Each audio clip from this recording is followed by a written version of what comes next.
کچھ لوگ ہمیں اتنی شدت سے اپنی چاہت کا احساس دلاتے ہیں کہ ہم دنیا کی تمام چاہتوں سے کنارہ کش ہو کر ایک بے انتہا چاہت کے احساس میں جینے لگتے ہیں، لیکن دراصل وہ لوگ اپنی تنہائی اور ضرورتوں کی تسکین کے لیے انتہائی توجہ کے متلاشی ہوتے ہیں۔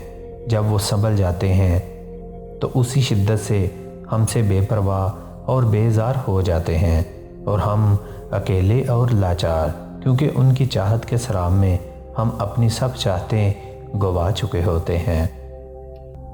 کتنا تکلیف دہ ہے اس شخص سے نفرت کرنا جس نے آپ کو پیار کرنا سکھایا ہو۔ پیار کرتے وقت اگر عورت ایک کام کرے تو مرد بہت خوش ہو جاتا ہے، یعنی مرد کے جذبات، آرزوؤں اور تمنا کو مد نظر رکھا جائے تو وہ خوش ہو جاتا ہے۔ کچھ باتیں معاف کر دینے کے بعد بھی دماغ سے نہیں نکلتی، دل تو سب بھول جاتا ہے، مگر جناب دماغ ہر بار ان لوگوں سے ملنے پر سب یاد کروا دیتا ہے۔ اور ہاں، کچھ لوگ ہمارے دل کے ساتھ نہیں بلکہ روح کے ساتھ کھیل جاتے ہیں۔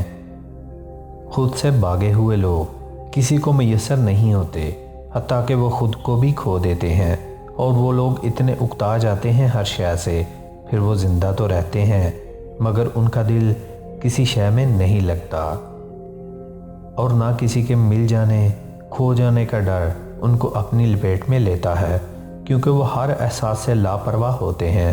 دن ہو یا رات، غم ہو یا خوشی، کیا فرق پڑتا ہے؟